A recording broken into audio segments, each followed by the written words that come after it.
welcome to Proclamation Nation, Episode 9 on Anti-Globalization. Today we have Robert Carl and Eric Polanski with the Anti-Globalization Network of Western New York to speak to us today about what globalization is, why anti-globalization, what it means to you as an individual and as a nation, and how you can help.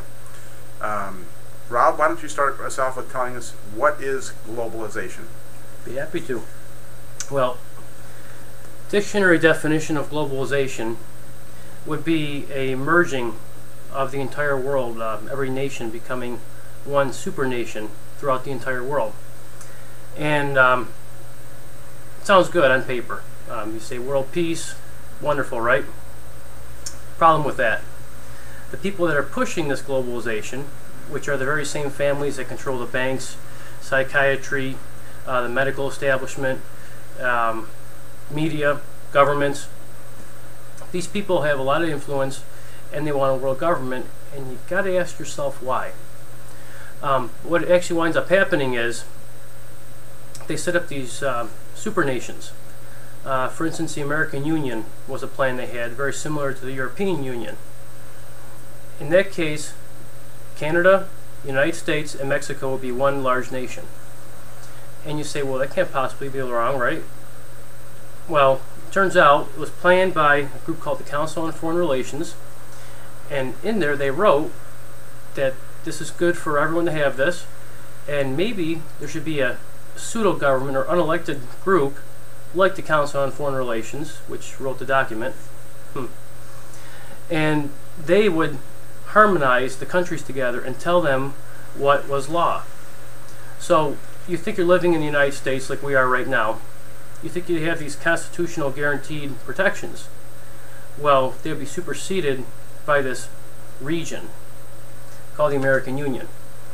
Now, the American Union is one of between 9 to 10, depending who you look at, supernations around the world.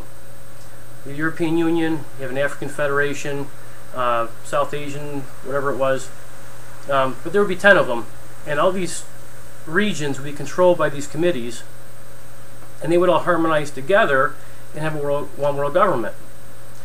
Now, what goes away with that? Well, your prosperity goes away.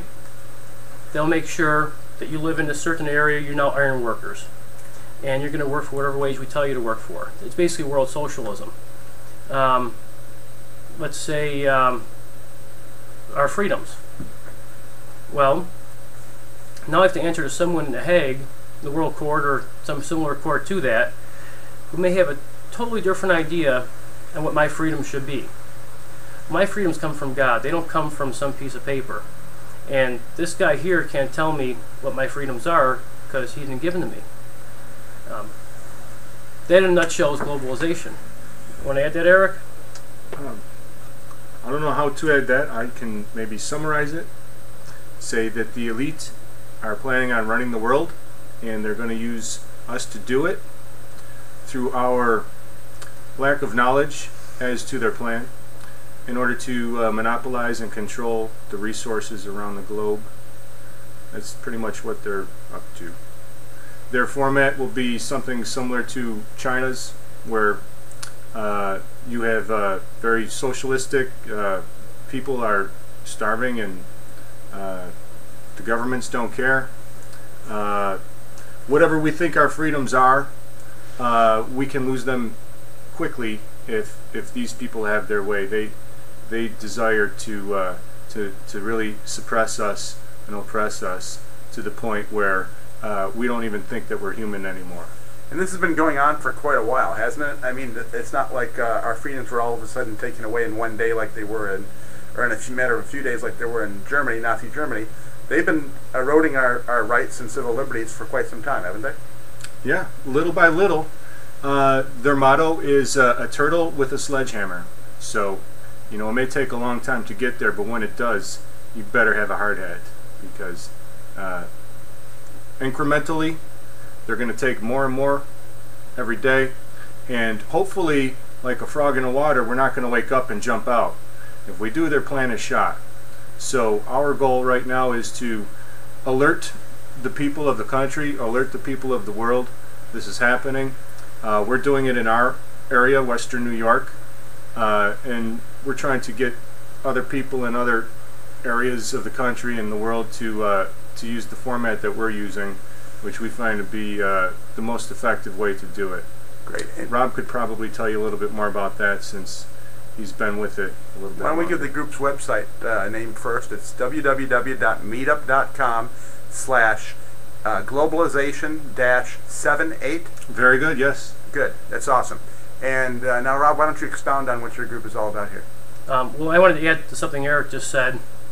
For the scholars out there, this method of incrementalism is actually called the Fabian method.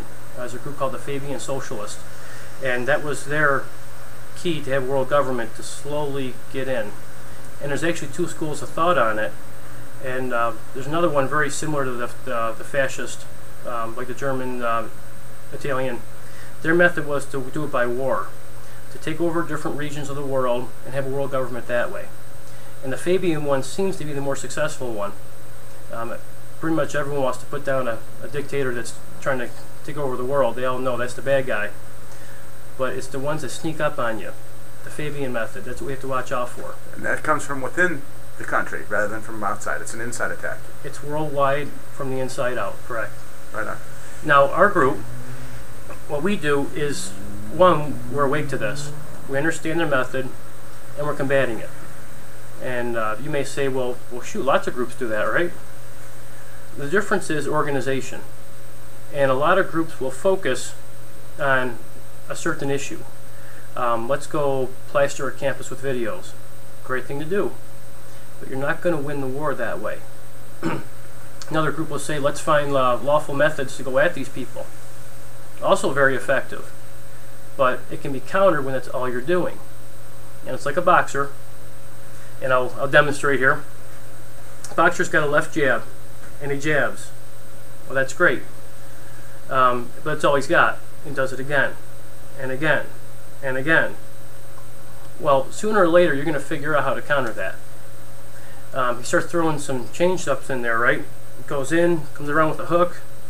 Different moves for different situations.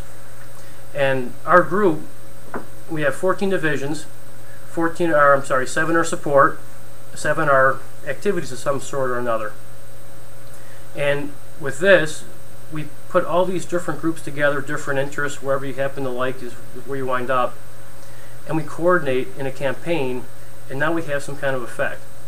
And we stand together, like everyone's done throughout history. We realize there's an outside threat, and we forget about our differences. I forget that you stole my cat or whatever, or dinosaur or whatever it was back then. And we grab spears and we defend ourselves against the enemy. And that's what we're doing. Now, aren't you folks trying to get groups like yours all across the country together? Little groups all across the country for what reason? Well, yeah, we would like to see this happen all over the world. I don't remember the gentleman's name, but what he said made very good sense. He says that you're better off to be a million little groups than one large or two large groups, because they can attack, they can defend, they can approach. Attack one group at a time. If there's only two groups, you're attacking one group as a whole or another group as a whole. With a bunch of little ones, you're much more effective, is what you're saying. With a bunch of little ones, they don't have the capacity to contain it. Right. Okay. Now, the reason for a small group, you could say, well, we'll just stay individuals, right? Well, a group has an advantage. One, it gives you strength, but the actual power you could put into something is exponential. For instance, if you have 2 people, you have the strength of 4 individuals. It's an exponential growth. 4 would be 16. But you don't want to get too big, because now you could be infiltrated. And we don't like infiltration. So lots of small groups. We still have coordination. We have communication going. And it's like we're one group, but we're not. You infiltrate one, that group's out of the picture. The rest carry on the job. Great. When we come back, we're going to talk about what you guys have been doing, what you're, with as far as this goes, some of your upcoming events go, and so on and so forth. And we'll be back in about 2 and 2, guys. So check with episode 9, Part B, right after this.